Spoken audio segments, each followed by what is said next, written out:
There we go. Well, we got our stream going. Doing this kind of off the hip, like really off the hip. We're sitting here going through notes and things, and I got a few questions about how I'm doing the ortho maps and the 3D maps with the X-Star. And as a matter of fact, I don't want to get the credit for the idea. Let's see, a gentleman by the name of Don Senuik on the Autel X-Star Robotic Owners Group, the official Facebook page, actually made a really nice guide that's in the video description link, or a link in the video description for how to do it.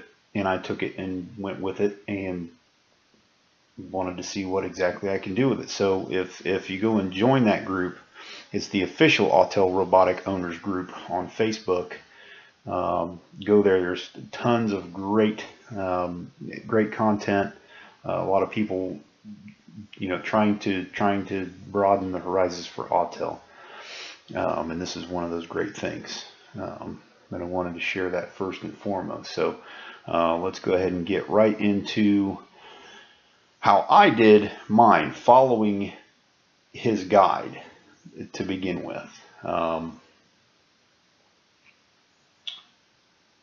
Hey bud, nice to see you're here.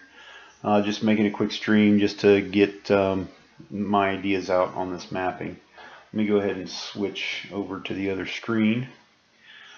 The guide will show you what to do, what to pre-plan for, and how to prepare the X-Star for 3D mapping. And it's kind of important, but not really. You could go out and just take a bunch of pictures and put them into one of these mapping programs like Maps Made Easy or Drone Deploy, and they'll spit you something out. Now, how you put together your plan before you do so is going to, of course, show exactly what you get out of it. The first one I'm going to show here was my test map at my home here, and it turned out pretty good. I was pretty impressed with what it was able to do. Let's see whatever else I can show. Let's look at I already have this downloaded. I don't know why I downloaded that again.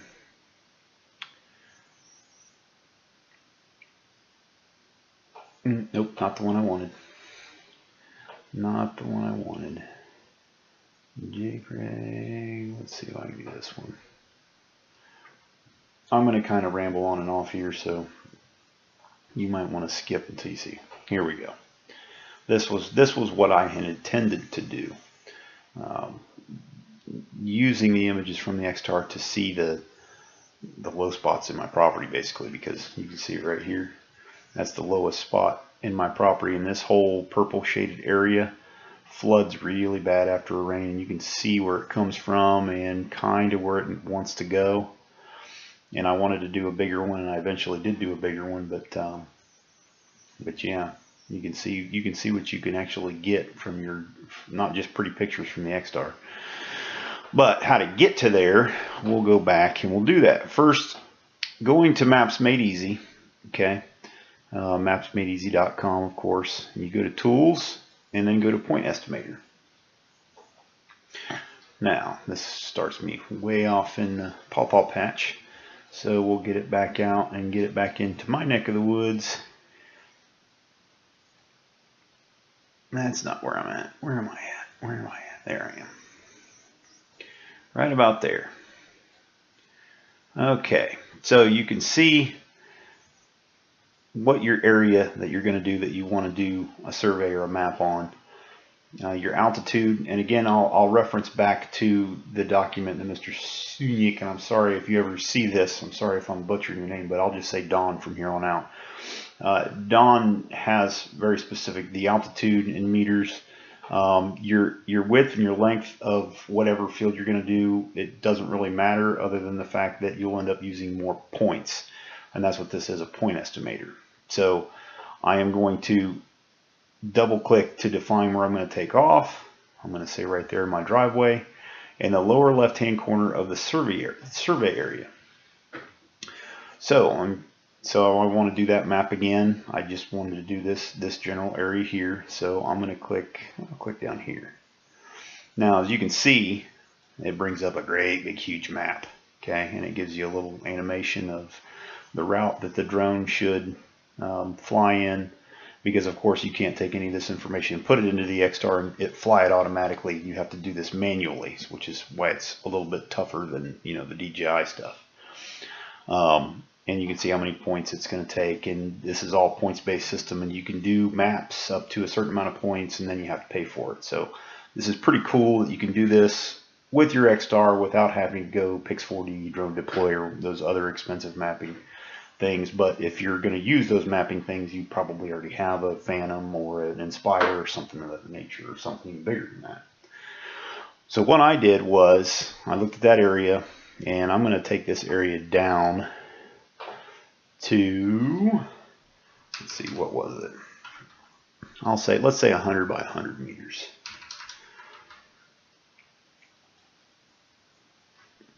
And there we go.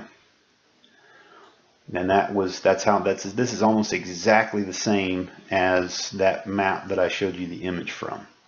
Okay, it says it needs to take nine images, 3 passes, how long it's going to be, the density, how many seconds in between, yada yada yada schmackety. Now, all this information here on the side is dependent on how you have to set up your XStar. Okay, so you'll have to take this information, you'll have to put in the information for the XStar, and I'll show you here in a little bit. But you use the time-lapse photography in the XStar and time it pretty close. It doesn't have to be perfect, but it makes it pretty close. So in the guide, we did 102 meters on the altitude up here. And speed, I'm pretty sure I did it at 10 meters per second. And this is all stuff that you can add, that you can change in your XStar. You have to do it manually, but you can do it in the XStar. Now, between meters and feet, I just changed the XStar, the Starlink app, over to metric so that I don't goof anything up. But now you can see it's going to say I need 12 images in 3 passes, and it take almost 2 minutes and 5.3 seconds per image, which is just about perfect, because now I can set up the time lapse feature in the camera settings at every 5 seconds, a picture every 5 seconds, which I think it's 5, 7, 10, 20 seconds. I can't really remember what it is in the Starlink app, and I'll use 50 points. Now, we have to change this stuff down here. You have to change it to other, I can't remember what the numbers are. They're in that guide, but basically you change everything to here, and it gets you down to exactly how many points it's going to take to do it. This program really doesn't care about the camera specifics until you put it in, because it actually pulls the EXIF data to do what it does. So this just helps you get an idea about how many points you're going to end up using. Okay, and then you click here for extra metrics. You can see that if you go pass to pass distance, that's the distance in between these passes, and you can see this did kind of change up a little bit. The actual map did kind of change up, but that can kind of help you do your waypoint mission when you set it up. So what you do is then you go to download the KML file. You download that. We're going to open it up, and it's going to give us a Google Earth flight path. Close. Come on, close. Not that guy. And then we're going to zoom in here, and it actually shows us somewhere right there what that flight path will be. So now I can see it in 3 dimensions on Google Earth here, what I want to set that flight path up on. Now, from this point, and if I had been more prepared, I would have had something set up already on the computer. It might take a little bit too long. I know I'm going to take up a whole bunch of time just getting the program to open, but I have an emulator with the Starlink app on it that I can show. But you want to take this image and your tablet that has the Starlink app on, or your phone, which would be really tough on a phone, but use your Starlink app and then try to mimic that flight path with your waypoint options as closely as you can. It doesn't have to be perfect, it doesn't have to be anywhere near perfect, but try to mimic it as closely as you can. Okay. The altitude, the speed is something you'll have to set manually with your thumb as you're going, but I would suggest the slowest speed in the Starlink app is 10 meters per second. Just take it all the way down to the 10 meters per second and then max out the speed, and then you should be good. So what you do is when you start, if you remember, I was going to start my flight right here in the driveway, is when you start your mission and you have your waypoint set, start your mission. For your first waypoint, set a delay for about 2-3 seconds. You can set it up to however long you want to set that delay, so that when you get to this first waypoint in your map, you can actuate the camera and get it started, and then it'll go on its mission. That way it's going 10 meters per second and getting a picture every 5 seconds, looking straight down. 90 degrees straight down. And then you just let it do its thing, and then when it gets to the end, when it gets over to its last waypoint, now I've done these, let's see if I've got another one in here. Maybe, I don't know if I can see it.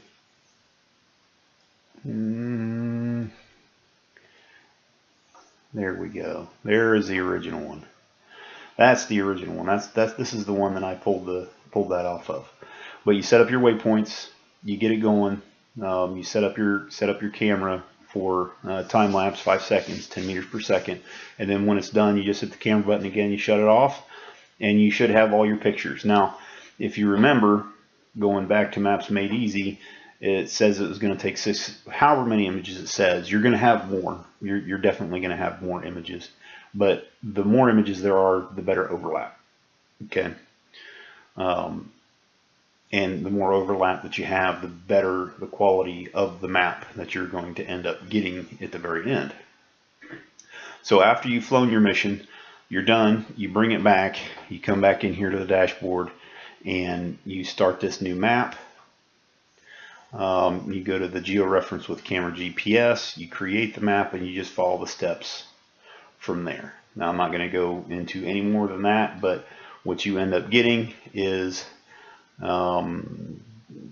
basically this style of map, and the ability to download all the links for all the different images, or download all the images straight to your computer to use with as you see fit, which it's kind of neat. I don't know if I can open any of the other 3D stuff. I'm not going to, it might take too long. But I'll show you a couple of the other ones that I ended up doing with this. A neighbor down the road has a really tall house, and I was able to get a pretty good, now this one garbled up the roof pretty bad, and I really did my homework on this one and made sure I got it just as accurate as I possibly could through the Starlink, which is not perfect, but it did a pretty good job. But then what I'm going to show you is I took the same images from this this mission here and took it to Drone Deploy to see what I could get out of Drone Deploy, and it actually did much better. And there, of course, the Drone Deploy are trying to sell me everything. I don't remember if the 3D model worked here. I don't know why the 3D model wouldn't work here. Yeah, no, it doesn't work.